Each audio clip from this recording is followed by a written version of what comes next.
اپنی تقریر پیش کریں۔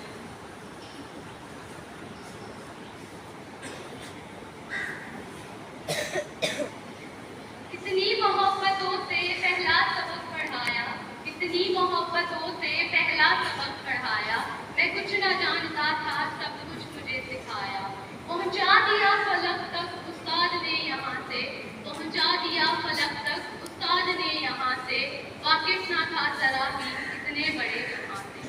السلام علیکم حاضرین محفل، میرا نام شیفا طارق ہے اور میں جماعت دہم الف کی طالبہ ہوں۔ میری تقریر کا موضوع اساتذہ کا عالمی دن ہے۔ یہ عنوان ہی نہیں بلکہ یہ دن بھی بہت خاص ہے۔ یہ دن دراصل ہمیں اساتذہ کی اہمیت کے بارے میں بتاتا ہے کہ استاد کو معاشرے میں روحانی باپ کا درجہ حاصل ہے، کیونکہ استاد ہی ہمیں دنیا میں جینا اور کتابوں کا علم سمجھنے میں مدد کرتا ہے۔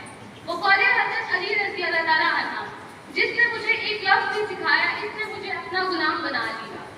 میرے عزیز ساتھیوں، استاد اور طلبہ کا رشتہ ایک ایسا رشتہ ہے جس کی مثال دنیا میں نہیں۔ اس رشتے کی اہمیت کا اندازہ ہم اس بات سے لگا سکتے ہیں کہ استاد کا رشتہ والدین کے رشتے کے برابر ہوتا ہے۔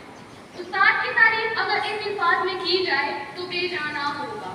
پتھر کو تراش کر ہیرا بناتا ہے، بنجر زمین کو چینج کر کھلیان بناتا ہے۔ استاد معمار بھی ہے، لوہار بھی اور کسان بھی، جو کہ ہمیں اچھے اور برے میں فرق بتاتا ہے۔ استاد واجب الاحترام اور قابل تعظیم شخصیت ہے۔ ہماری درسگاہ میں یہ جو استاد ہوتے ہیں، ہماری درسگاہ میں یہ جو استاد ہوتے ہیں، حقیقت میں یہی قوم کی بنیاد ہوتے ہیں۔ اگر حقیقت کی نظر سے دیکھا جائے تو استاد کی حیثیت، اہمیت